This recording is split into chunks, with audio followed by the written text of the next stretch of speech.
Hello one piece fans. तो आज का एपिसोड बहुत ही खास है। उसकी वजह यह है कि आज ही के एपिसोड में शैंक्स ने किड के खिलाफ अपनी कामासुरी का इस्तेमाल किया है और भाई साहब वो सीन बड़ा ही खतरनाक था। स्टूडियो ने कमाल का एनिमेशन यूज किया है। तो चलिए एपिसोड 1112 का एक्सप्लेनेशन शुरू करते हैं। तो एपिसोड की शुरुआत में देखने को मिलता है कि कैसे यॉर्क ने सभी चारों सराफीम को मैनिपुलेट किया। सबसे पहले यॉर्क चारों सराफीम से मदद मांगती है। उसकी मदद की गुहार सुन के चारों सराफीम जो हवा में उड़ रहे थे वो जमीन पर आ जाते हैं। यॉर्क उन सेराफीम से कहती है वर्ल्ड गवर्नमेंट ने फैसला ले लिया है कि वो सभी वेगापंक्स को खत्म कर देंगे, जो कि बिल्कुल ही गलत बात है क्योंकि गलती स्टेला यानी कि असली वेगापंक की है। इसलिए तुम सब मुझे स्टेला और अंडरग्राउंड में जितने भी एजेंट्स हैं उन सबको छोड़कर बाकी सबको मार दो। मैंने फ्रंटियर डोम बंद कर दिया है, इसलिए लैबोफेस से कोई भाग नहीं पाएगा। और जब तुम लोग उन सब पर हमला करोगे तब जाहिर है वो लोग पूछेंगे कि तुम्हें किसने ये करने का ऑर्डर दिया। और मैं नहीं चाहती कि उन्हें ये बात पता चले क्योंकि वो लोग बहुत ताकतवर है और मैं उनका मुकाबला नहीं कर पाऊंगी। इसलिए एस स्नेक तुम मुझे पत्थर का बना देना उन सबके सामने,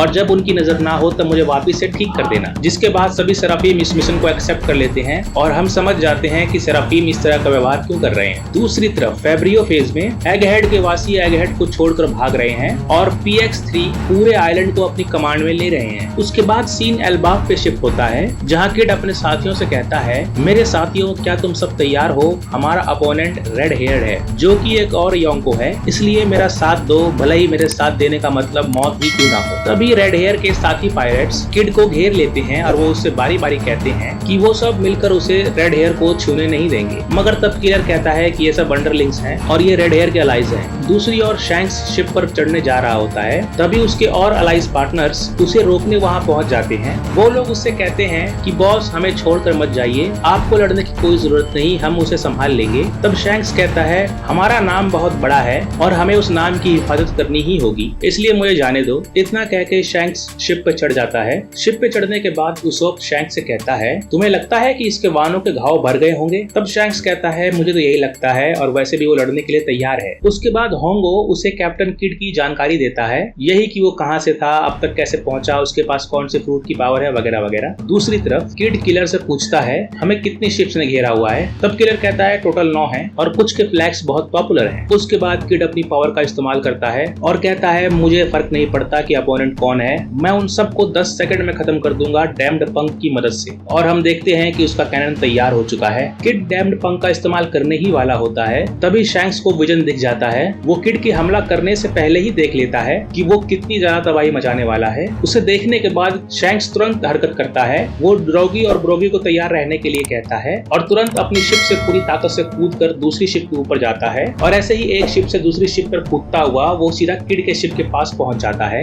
और इससे पहले कि किड अपना वार करे शैंक्स कामासुरी का इस्तेमाल कर देता है। और भाई साहब वो सीन देखने लायक, एनिमेशन कतई लाजवाब था। मैं इसका शॉर्ट भी बना के दूंगा आप लोगों को ताकि आप लोग भी देख सके, मतलब पैसा वसूल एनिमेशन। शैंक्स के हमले के बाद किड और किलर दोनों की हालत बहुत ज्यादा खराब हो जाती है। वो दोनों शिप के डेक के ऊपर गिर जाते हैं और हिल भी नहीं पाते। उस हमले के बाद शैंक्स शिप के डेक के ऊपर गिरे हुए किड की तरफ बढ़ता है, लेकिन तभी बाकी किड पायरेट्स उसके बीच आ जाते हैं। वो लोग कहते हैं कि किड को छोड़ दो और हमारे सारे रोड पोनी के लिए ले लो, लेकिन उसी वक्त शैंक्स की शिप भी वहां पहुंच जाती है और शैंक्स तुरंत अपनी शिप के ऊपर चढ़ जाता है। जिसके बाद हम देखते हैं कि द्रोगी और ब्रोगी भी अब तैयार हैं हमला करने के लिए। हमला करने से पहले द्रोगी कहता है स्मॉल ह्यूमंस मतलब छोटे इंसानों, जब तुम किसी के घर के ऊपर बंदूक तानते हो तब तुम्हें भी हमला झेलने के लिए तैयार रहना चाहिए। उसके बाद वो दोनों अपना स्पेशल अटैक होकुकु सोवरेनिटी करते हैं और किड के शिप के 2 टुकड़े कर देते हैं। उसके बाद किड का शिप किड और उसके पूरे क्रू के साथ समुद्र की गहराइयों में कहीं खो जाता है और उस दिन यूस्टस किड का और उसके पूरे पायलट क्रू का अंत रेड हेयर के हाथों हो जाता है। आज का एपिसोड यहीं तक, अब मिलते हैं अगले किसी एपिसोड में। तब तक के लिए मेरे चैनल करेगा सब्सक्राइब, वीडियो करेगा लाइक, कमेंट, दोस्तों करेगा share and please keep watching my channel.